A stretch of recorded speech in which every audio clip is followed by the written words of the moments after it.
Allez, nous sommes de retour avec nos 3 vraies voix. Vous les avez vues, particulièrement complémentaires et riches en réflexion. Nathalie Lebas, conseillère régionale des Hauts-de-France. Rost, artiste, fondateur de l'association Banlieue Active. Thierry Blandinière, PDG de InVivo et président du club de rugby de Brive. On y va pour le coup de projecteur. Les vraies voix Sud Radio, le coup de projecteur des vraies voix. L'argent liquide reste un mode de paiement largement utilisé. Toutefois, avec la généralisation d'Internet, les paiements par carte bancaire ou avec smartphone tendent à devenir la norme pour les achats du quotidien. Malgré toutes ces innovations, les Français sont à la traîne. Ben oui, il faut le dire, c'est comme ça. Les Français, si on les compare aux consommateurs de la zone euro notamment, sont plutôt attachés au cash et gardent encore beaucoup d'argent liquide chez eux. Qui cache de l'argent? Levez le doigt autour de la table. 10 euros. Très bien. La Direction générale des finances publiques engage parallèlement une réflexion sur l'acceptation des chèques comme moyen de paiement par le Trésor public. Le nombre de chèques encaissés a chuté de 72% en 10 ans à environ 40 millions en 2024. Alors nous vous posons la question finalement, en faisant la synthèse de tout ça, êtes-vous favorable à la généralisation de la carte de crédit comme moyen de paiement? Eh bien, vous les auditeurs, vous dites non à 86%.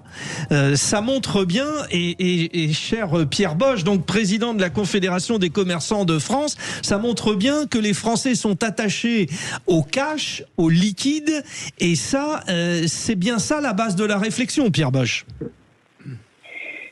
Oui, puis il y a une réalité. Aujourd'hui, 43% des transactions sont toujours réglées en espèces. Et 48% par carte. Donc en 2024, il y a eu cette bascule. Le nombre de paiements par carte a dépassé le nombre de paiements en espèces. Et contrairement à ce que vous affirmiez précédemment, les Français payent davantage par carte que nos voisins européens. Ah, alors c'est une mauvaise information que j'ai eue alors du coup. Absolument. Ouais. 48% des paiements en France sont faits par carte contre 39% dans la zone euro. Et le cash est beaucoup plus utilisé dans le reste de la zone euro qu'en France, puisqu'il s'agit de 52% des paiements effectués en liquide dans la zone euro, contre seulement 43% en France. Des pays comme l'Allemagne utilisent encore massivement le cash. Ouais, d'accord. Donc en fait, la France là-dessus n'est pas en retard, mais il y a quand même une vraie réalité. Plus de 40% des paiements aujourd'hui sont encore effectués en espèces, et c'est encore plus vrai pour les paiements de proximité. Oui, j'avais lu une étude sur un média. Alors je tairai le nom parce que vous apportez une contradiction, mais effectivement c'est important de le préciser. Restez bien avec nous, Pierre Bosch. Réaction autour de la table. L'histoire de cette carte bancaire, Nathalie Lebas, c'est pas aussi simple que ça. Alors c'est pas aussi simple que ça, notamment pour les personnes âgées. Moi, je vois mes parents, je suis pas sûre qu'ils soient capables d'aller dans un distributeur d'essence ou autre. Aujourd'hui, ils vont toujours au guichet. Et quand vous êtes sur des territoires ruraux, c'est important aussi pour le lien social, de pouvoir avoir une discussion et de pouvoir payer en espèces. Ça permet aussi aux personnes qui ont des difficultés à gérer leur budget de se rendre compte. Quand vous avez l'argent liquide, vous vous rendez compte de ce que vous dépensez, alors quand vous payez par carte, c'est un petit peu immatériel. Et puis, pour certains, on dirait que c'est une question de confidentialité, parce qu'on n'a pas forcément envie de savoir que notre banquier sache tout ce qu'on dépense et tout ce qu'on va consommer. Je donne un exemple tout à l'heure, ça va vous faire rire, mais imaginez, je vais acheter un petit cadeau dans un sex shop. Voilà. C'est votre droit, monsieur Brindel. C'est légal. Si je paye en carte et que je ne veux pas que, par exemple, ma femme soit au courant du prix, pas le fait que j'y suis allé. Non, mais c'est vrai. Si vous avez envie de lui faire un cadeau, vous ne voulez pas qu'elle connaisse le montant de ce cadeau. Voilà, uniquement pour ça, vous avez bien compris. Il y a une histoire de liberté aussi, de confidentialité, Thierry Blandinière. Ça renvoie au monde d'aujourd'hui et de demain qui va être complètement digitalisé avec les datas. Comment protéger nos datas, nos données personnelles. C'est ça derrière la carte bleue quelque part. C'est nos datas personnelles. Comment les protéger. Et pourtant c'est le sens de l'histoire. Si je fais le lien avec le disque, par exemple, la musique, on a commencé avec le vinyle, le CD, et maintenant c'est tout ce qui est stream. Ouais. Voilà. C'est triste d'ailleurs, c'est tellement beau. Enfin, les jeunes reviennent au vinyle. Voilà, comme quoi. Oui, alors bon, c'est un peu vintage, sont des cycles, mais quand même. Donc nous, on est parti dans cette direction. La technologie va nous emporter. La question, c'est la réglementation. Comment on sécurise nos données? Comment on est sûr que quelque part, ce qu'on met en ligne quelque part, c'est protégé et ça nous est personnel. Et ça, aujourd'hui, c'est pas gagné. On voit les cyberattaques dans les entreprises. Je vois aujourd'hui, on a pas mal de cyberattaques de Russie, par exemple, parce qu'on fait partie des grands groupes, le groupe ciblé dans l'agriculture. Donc, oui, vous, en plus, votre activité est in vivo. On est attaqué tout le temps. On investit quelques centaines de milliers d'euros dans tout ça pour nous défendre. Mais c'est hyper violent. Et les Russes sont là. Et ils attaquent systématiquement tous les grands groupes aujourd'hui français. Il faut le savoir. Donc les datas, on n'a pas envie qu'elles partent en Russie. Oui, aussi. Alors bon, je continue le tour de table. Je rappelle, nous sommes avec Pierre Bosch, le président de la Confédération des commerçants de France. Mais réaction d'un autre Pierre, d'ailleurs, depuis Toulouse. Bonsoir Pierre. Bonsoir. Bon, favorable ou pas? C'est une vraie question, ça. Non, contre l'obligation de la carte de crédit. J'ai eu 2 problèmes.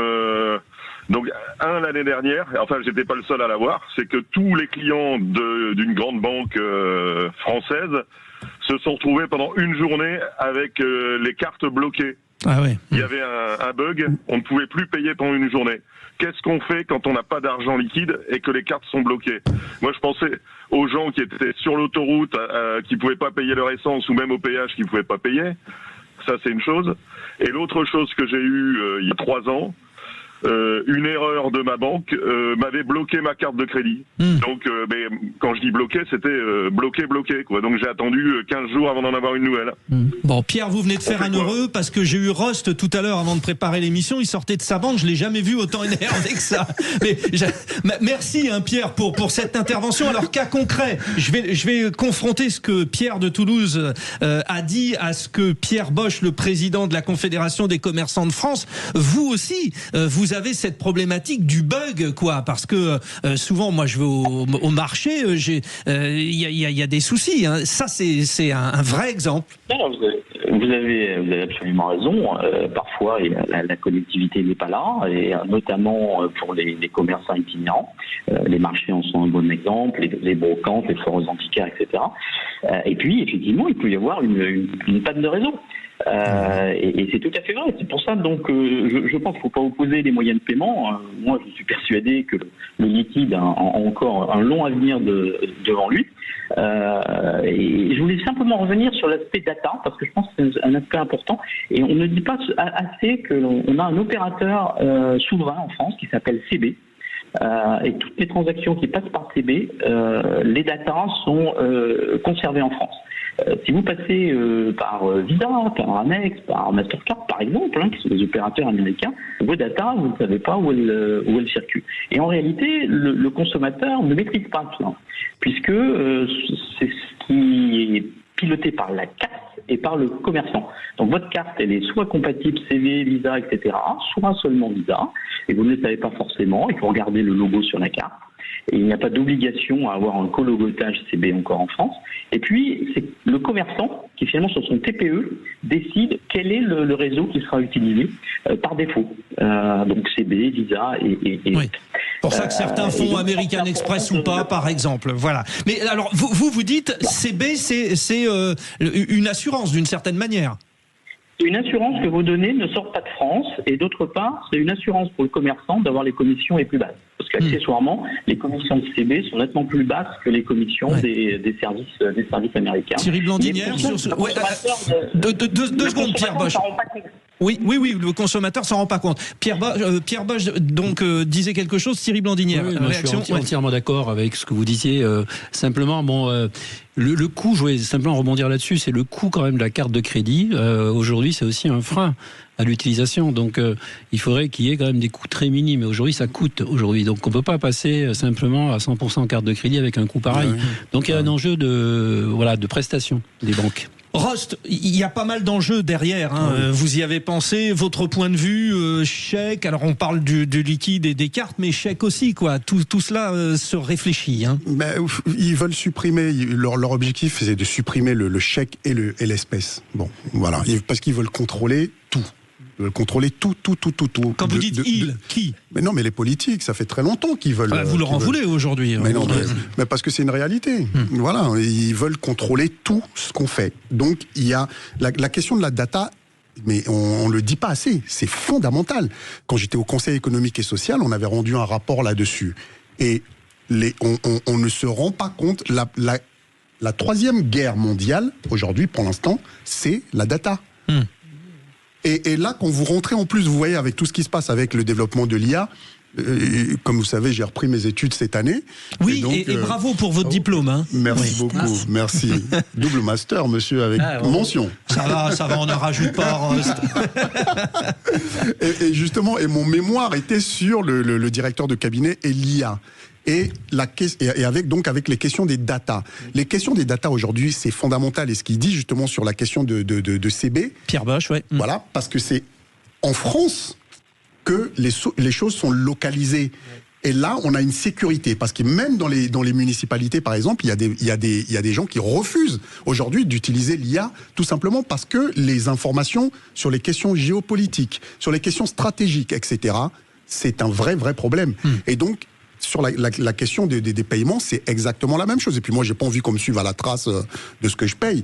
Et vous avez vu en Espagne, il y a quelques jours, là, il y a 3 semaines, un mois de ça, où ils avaient une coupure d'électricité totale sur tout Barcelone.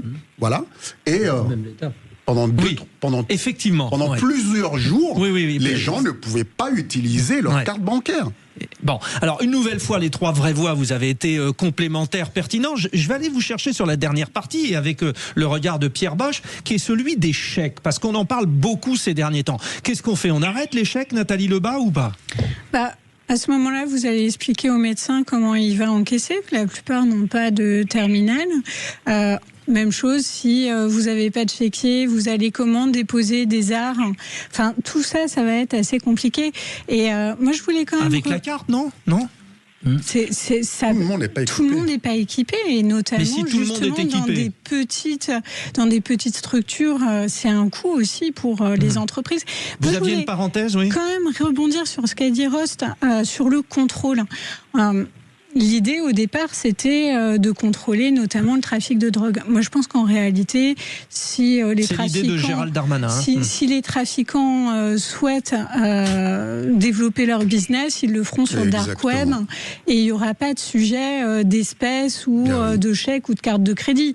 À la limite, là où il peut y avoir une lutte efficace pour l'État, c'est la lutte contre le travail au noir. Où là, ça laisserait des traces et il y aurait des preuves, notamment pour l'URSSAF. Oui, parce qu'on entend souvent, tu me payes en liquide, justement, parce qu'on ne déclare pas, etc. etc. Ça, Thierry Blandinière, on est bien d'accord. Enfin, bon, et sur les chèques aussi, je voulais... Sur les chèques, oui, mais c'est le sens de l'histoire. On utilise encore des chèques, mais ça devient de plus en plus marginal. Donc voilà, bon, bien sûr qu'il faut accompagner la transition, j'entends, bien évidemment. Mais le coût des chèques va augmenter, il y aura moins de volume, donc ils seront moins attractifs. Donc petit à petit, tout ça va s'éteindre dans les prochaines années. L'histoire du papier, si on parle un peu écologie, ça coûte encore. Ouais.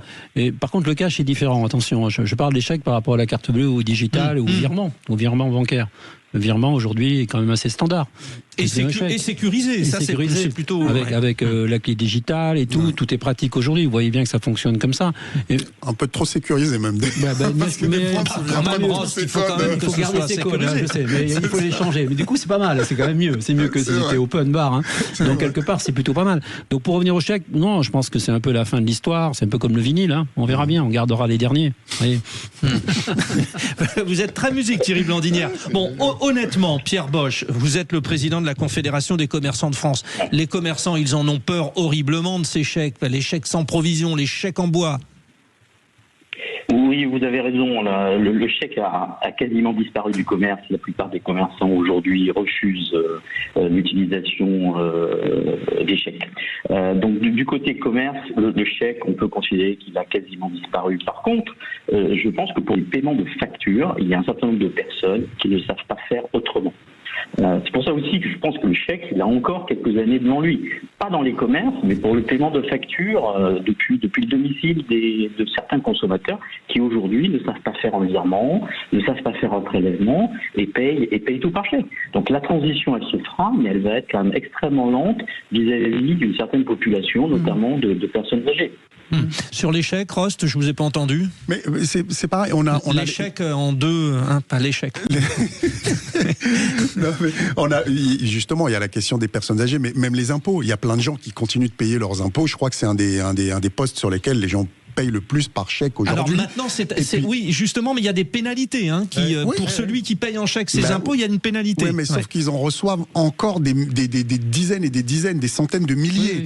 Et il y a la question de l'emploi aussi derrière aussi. C'est tout le centre de traitement des chèques, c'est aussi ça. Pour le ministère de l'économie, pour l'instant, ils ont aussi cette problématique-là qui est là. D'ailleurs, je crois qu'il y a des syndicats qui sont montés au créneau par rapport à la question de la suppression des emplois que ça. Ouais. Malheureusement, on rentre dans quelque chose dont parlait l'économiste Schumpeter, qui parlait de la création destructrice. Oui.